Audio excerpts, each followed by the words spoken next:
As promised, Keith Carter joins us this afternoon, kind of spend a little bit of time with us as we hopefully cover a lot of ground. We'll see if Mike Bianco just broke news with us a second ago. Pitching rotation for this weekend. I mean, if you've got like conference realignment news or something like that you feel compelled to break, we're not going to get mad at you. Yeah, I'm not breaking any news, but what's our rotation? What are we going with? That'd be nice to know. Yeah. Going Gunnar Dennis on Friday.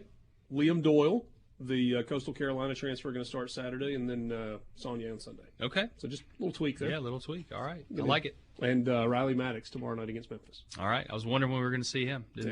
So there you go. Good stuff. Good to be busy time of year, right? A lot going on. You've got all of the spring sports underway. Softball playing kind of without a stadium or stadium in progress.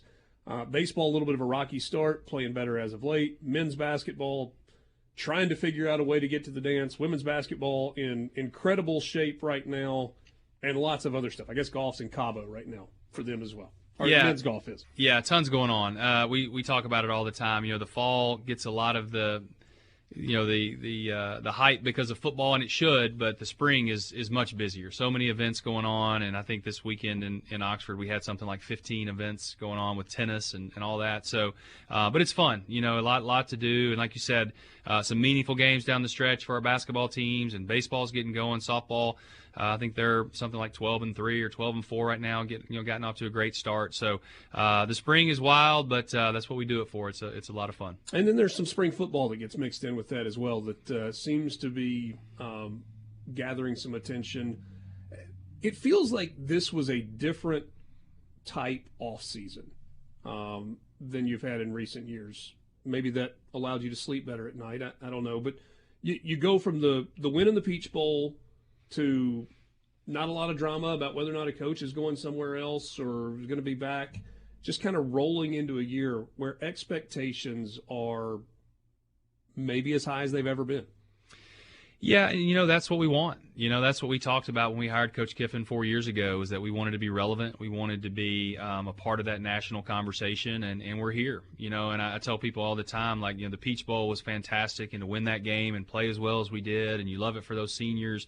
You love winning the game, obviously, but what's really cool about it is just how it set up the momentum for the offseason. And, Coach Kiffin and his staff followed that up with a great portal class and signing class in high school. And so just a lot of excitement. And, seeing those guys walk around campus, they look good. Those guys look good. They're going to look good coming off the bus. So just a lot of fun. And I know they're ready to get them out and see them in pads and see what they have for sure. So we were talking about it on the show not too terribly long ago. And I don't know if it's because of growing up here and going to school at Ole Miss. And, there are lots of different ways to define a good season. And programs like Alabama's definition of a good season or an excellent season historically has been different than the way Ole Miss would define a good season. But I feel like for the first time in my lifetime, it's legitimate to say, if Ole Miss doesn't make the college football playoff in this new iteration, then this coming season was a disappointment. I understand that there are things that could affect that along the way. Is that an okay statement? Well, at the risk of my head coach being angry with me, I think it is. I think that's something that I think he would say that's we've worked to this point, and I think now with the college football playoff expanding to 12 teams, like you said, a roster that should be just about as good as anybody out there. We feel like we obviously have a great coaching staff that's going to put them in great positions to be successful. But like you said, there's so many factors. I mean, there's injuries, there's so many things that could come into that. But I think the expectation as we go through spring practice through the summer and into the fall is that we want to be one of those teams in the playoff. And I think that's something we'll work toward, and hopefully some of those other factors will fall in line for us. But we feel like we've got as good a chance as anybody. I know how you're going to answer this, but I'm going to ask it anyway. And there's a reason I'm asking it. Would you rather see Ole Miss be one of the top 4 teams that gets a bye and doesn't play until the second round, or be in that 5, 6, 7, 8 with the opportunity to host a game, a playoff game in Vaught Hemingway Stadium? Well, of course, we would rather be in the top 4, so we get the bye. But I'm going to answer the question the way you wanted me to. How awesome would that be? I mean, that would be incredible to play, a meaningful playoff football game in Vaught-Hemingway Stadium in mid-December.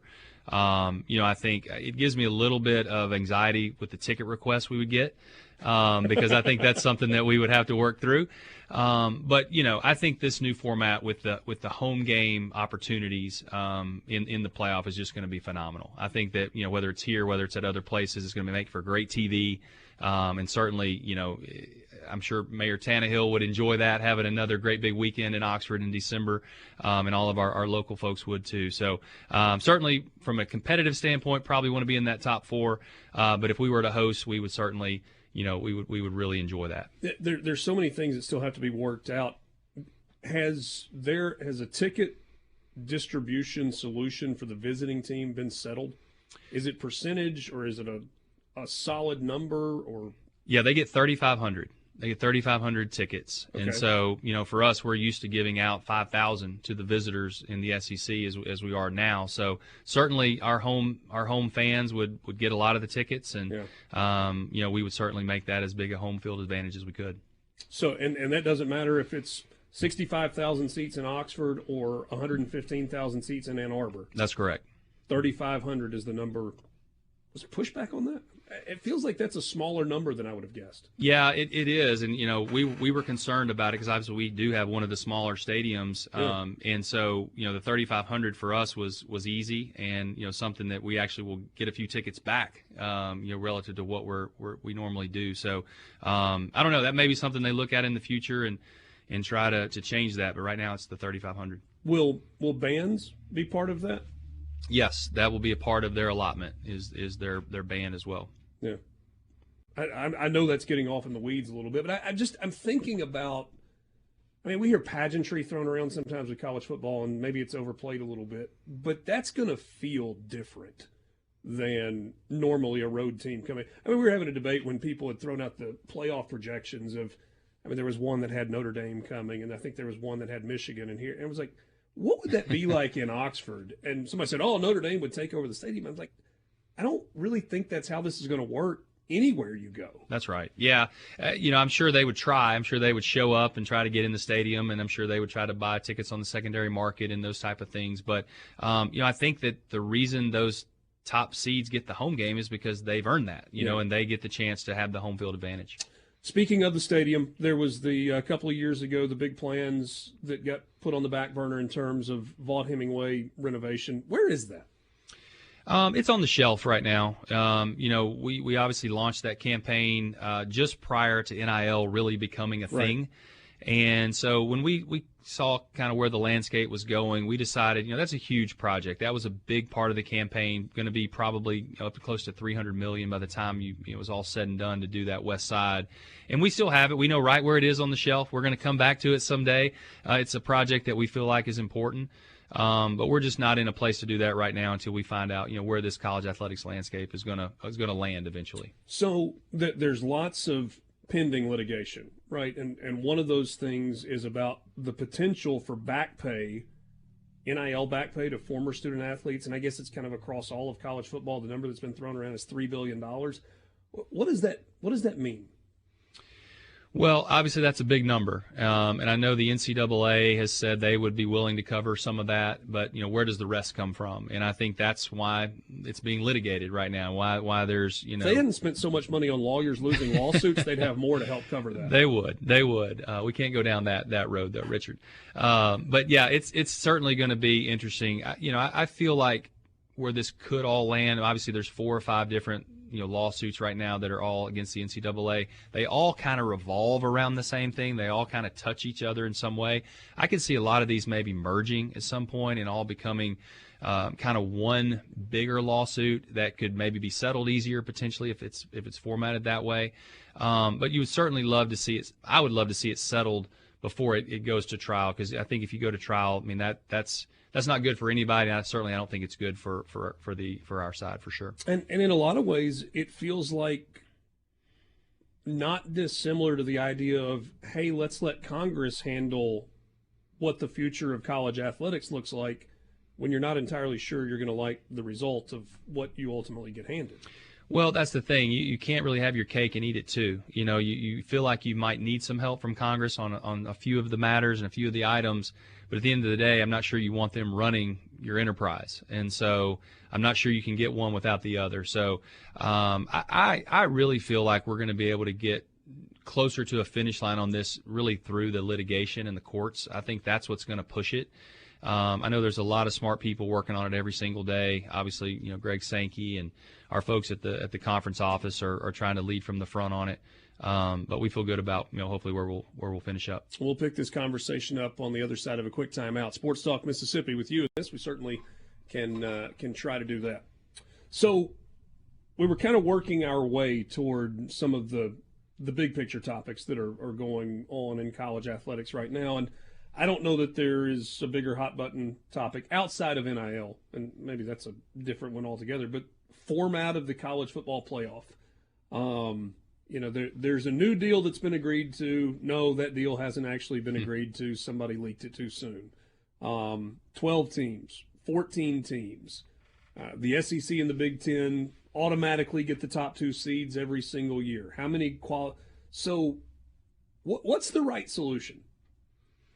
Just lay it out there. What is the correct way to do this?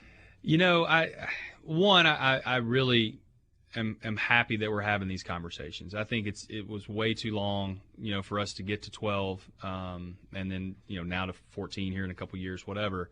We're sitting there at 4, which was a good step, but then we stayed at 4 too long. I mean, there was too much controversy. We should have moved earlier. I think the SEC was trying to move earlier, and it got stymied a little bit. But I think we're in a good place, and I think that the more teams you can involve. Wait, you mean move to 12 earlier? Yeah.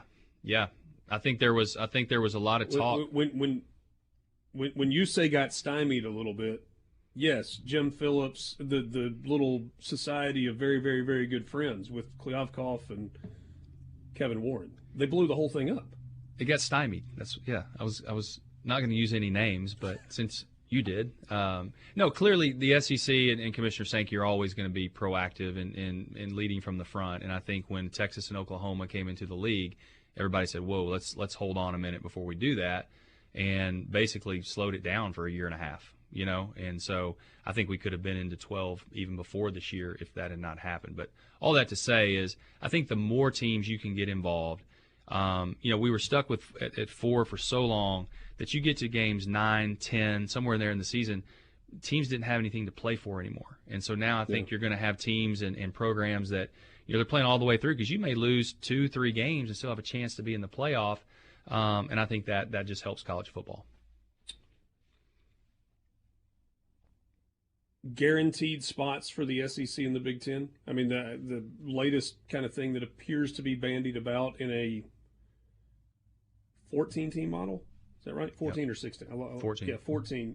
3 for the SEC guaranteed, 3 for the Big Ten, 2 for the ACC and the Big 12, and then 1 group of 5 and Notre Dame if they do enough. Yeah, I mean, I think that would be fair. I mean, I'll be honest, I haven't had any in-depth conversations with Greg or anybody from the league, lately about it in the last few days. But, it feels like with the positioning now with the SEC, 16, quality teams, the Big Ten now with adding the West Coast teams in, it feels like you're going to need a little more representation out of those 2 leagues. And I think you saw, a few weeks ago where the Big Ten, the SEC were having discussions about, trying to talk through the future of college athletics, and I think that makes a lot of sense based on the market share they have and the power that they have in college athletics. So I think we're heading down the right road. One of the things that, and I say this as a college sports fan, that is concerning is that there's so much difference between where the SEC and Big Ten are headed, and even where the SEC or the ACC and the Big 12 are. I'm not saying that they collapse necessarily, but it's vastly different. Not to mention the other 60 teams. And people keep saying, well, it's inevitable. There is a split that is coming. Do you believe that? I do. I don't know that it's imminent. I don't know that it's going to happen next year or the year after. But I feel like at some point there has to be a split in order to really make everyone feel like they can still compete. And we as Ole Miss, I mean, even we certainly feel like we're going to be in the top tier of whatever split that's going to be. But we have work to do. Like, we've got to continue to make sure that we have a seat at that table, and we're building great facilities and keeping great coaches and winning at a high level. But I just feel like there's a group that's a little bit lower that it would be good for them to have their own level, and maybe compete for a national championship with that group, because it's just hard when the budgets are what they are and the resources are what they are. It's just hard for everyone to compete. That's for sure. But to me, that's also the disappointing part, right? Because of what college athletics has been for my entire lifetime, for what you grew up watching, and it feels so. Is it, when you say a split, do you mean football only, football, men's basketball, or all sports? I think we're mainly talking football. I mean, I think that's where the clear delineation is with resources, and resources are different, but it's with basketball and baseball. I think you do have the upsets. You do have those that have happened in the NCAA. I don't think we would ever want to go away from the NCAA tournament model. It may not be called the NCAA tournament. I'm not sure what it's going to be called, but that's the most exciting time of the year when you've got those teams and you've got the 4 seed versus the 13 seed and the upset and all those things that happens in the College World Series and the college playoffs as well. For baseball, I think it's probably going to start with football, because I just think that that's where you're really starting to see, again, that true delineation of resources, talent. With NIL becoming such a huge factor, it's going to continue to kind of put the gap between the haves and the have-nots. And again, I think that's unfortunate too, but I do think it's a reality that we're dealing with. Visiting with Keith Carter, Athletics Director at Ole Miss. All guests appear on the Farm Bureau guest line. Even though Keith's in studio with us, we appreciate that very much. Check out favorites.com and go with the home team, Mississippi Farm Bureau. You brought up NIL, and I feel like the word that has been used over and over, in either a positive way or a negative way, has been sustainability. Is NIL, as it exists right now, and call it NIL, pay for play, whatever, I don't care what you call it, is it sustainable? Can you continue to ask fans to foot the bill for your football roster? I don't think it is sustainable in the long term in the current model. I think that's where we're heading toward rev share. Well, I think we all know that. I was not going to use that dirty word. I know. But to me, you need to start talking about it, because it's coming, and I think it's probably coming sooner than maybe we think. And so I think when you get into that model, that's where it becomes a little more sustainable. You'll have more of a structure. Okay. And I don't, we don't love the fact that we want to always give more to our student athletes. And do we think we should share some revenue with them? Maybe we should. Absolutely, we should. But when it's real money, I mean, at the end of the day, it's money that's coming out of the budget. And so you're going to have to figure that out, what that means for other sports, what that means for your athletics department. But I do think it's going to allow you then to put a structure in place that is more sustainable than going back to donors and that type of thing. Well, and the revenue sharing conversation is interesting to me, because I'm curious what revenue we're talking about. Are we talking about football only revenue? Are we talking about revenue for the entire athletics department? Does that include television revenue? Does it include season ticket revenue? Does it include concession revenue? What number are we dividing? And then what's the percentage? Yeah, I think all of that's still in discussion. I mean, I think everything you just mentioned has been talked about. It's been talked in circles, and kind of where we end up, I'm not sure. Some people are saying that the sports that generate revenue and net revenue, then those are the ones that should be paid. Some are saying we should pay the entire gamut of sports. So it's going to be interesting to see where it shakes out, but. I do think we're going to have a systematic approach to it. I think it's going to end up in a place where everyone has the same, basically, number that they're working off of. I don't know exactly what that percentage is going to be, but who knows? Is it 10%, 15%, 20%? I don't know. But certainly I know athletics departments are starting to look at that, seeing what those numbers could be, running a lot of different models with those percentages, and trying to figure out what that could look like in the future. And so one of the answers to pay that would be, okay, let's grow revenue. But if you grow revenue, that means you're paying more out in a revenue share. So where do the cuts come? Because nobody really wants to go backwards.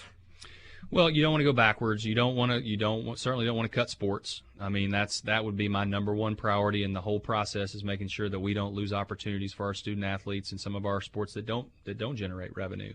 But we're going to have to get creative. There's no doubt about that. And we're going to have to come up with more revenue, to some of the dollars that are currently being raised for the collective, to those end up coming in through the Athletics Foundation and then, out to the student athletes that way at that time. I think that's probably part of the solution. But, yeah, we got to grow revenues and we got to get creative for sure. If revenue sharing ends up in play, does NIL go away, or do you think NIL is in addition to whatever that revenue sharing number is? I don't think it goes away. My hope would be that maybe at that point it does kind of go to a true NIL, to where you're actually, getting a deal and doing something, that we all kind of intended NIL to be. The collectives have been good. Walker and his team have been fantastic for us. But I'm not sure that you go back to that word sustainability. If you're paying a rev share out of your athletics department budget, and then you're also expecting the collective to raise whatever that number is, I think that's the double whammy. I don't think that that's sustainable at all. But it's going to be somewhere in the middle. I don't know that the collectives go away. I don't know that NIL goes away, but hopefully it does go back to the true intent and true meaning of NIL. We got 20 seconds. I'll let you go after this. Question on the C-Spire text line: 20 gauge or 12 gauge for turkey hunting? I shoot a 12. My son shoots a 20, but I think both are great. The 410 too. Don't count that one out. The